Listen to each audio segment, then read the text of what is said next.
The ghost who loved to play. Have you ever wondered if a ghost could be lonely tonight?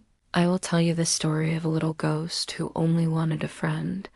So close your eyes, my dear ones, and let this silly spooky tale float gently into your dreams. My dear little ones, it is your old storyteller again. Tonight we drift to a small town where children played hide and seek in the evenings, and laughter echoed through the narrow streets. But at the very edge of the town stood an old abandoned house.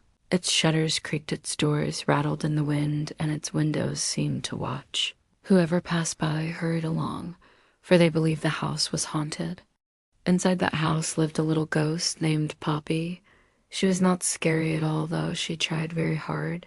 She would puff out her cheeks and say, "Boo," but instead of sounding frightening, she sounded more like a hiccup. She would rattle the chains of the old clock, but instead of clanging loudly, they jingled like bells. Poppy was a ghost who loved to play, but no one ever stayed long enough to see.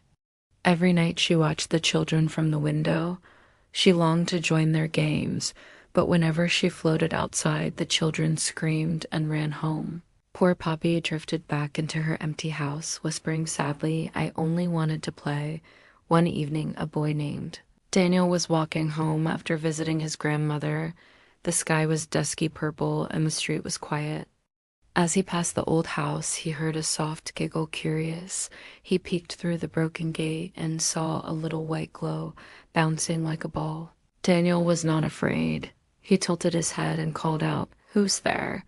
The glowing shape froze, then floated forward slowly. It was Poppy. She hid her face shyly behind her misty hands. "Boo," she whispered. Daniel blinked. Then he laughed. That was not scary at all. "That was funny," Poppy gasped. No one had ever laughed without running away before. "You really think so?" Daniel nodded. "Want to play catch?" From that night, Daniel visited the old house. He and Poppy played tag hide and seek and even told riddles. Poppy discovered she could make objects float, so she juggled apples and chairs while Daniel clapped. They became the best of friends, but Daniel had a kind heart. He said to her, "Poppy, if you always stay hidden, you will always be lonely. Why don't you show the other children you are not scary?" Poppy trembled. "What if they scream?" Daniel smiled. "Then we will try again." Together they planned a game on the next full moon. Daniel brought his friends to the old house. They were nervous, but Daniel promised it would be fun.